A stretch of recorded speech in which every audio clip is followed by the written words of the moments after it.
Russia এক রাতে ইউক্রেনের 14টি অঞ্চলে ব্যাপক হামলা চালিয়েছে। মস্কো থেকে নিক্ষেপ করা হয় প্রায় 650 ড্রোন এবং 1 শতাধিক মিসাইল।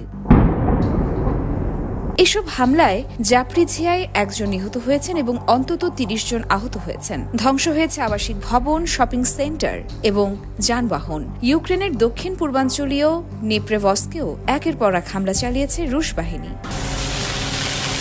মস্কোর দাবি টার্গেট ছিল সামরিক অবকাঠামো, কিন্তু বাস্তবে ক্ষতিগ্রস্ত হয়েছে সাধারণ মানুষের ঘরবাড়ি। জানা যায় রাতভর চলেছে বোমা বর্ষণ। প্রথমে 40 মিনিট থেমে পরে আরও জোরালো আক্রমণ শুরু হয়। ফলে ঘরবাড়ি ক্ষতিগ্রস্ত হয়, বিধ্বস্ত হয়, বিদ্যুৎ এবং গ্যাস সংযোগ বিচ্ছিন্ন হয়ে পড়ে।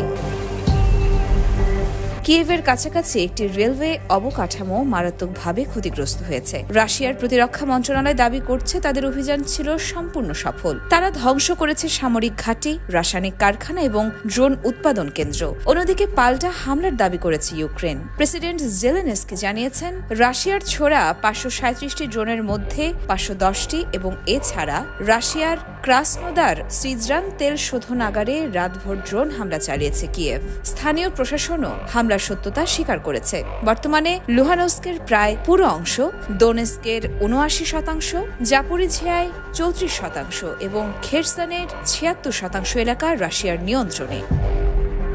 ইয়োরমা শায়ের জাহান, দেশকাল নিউজ।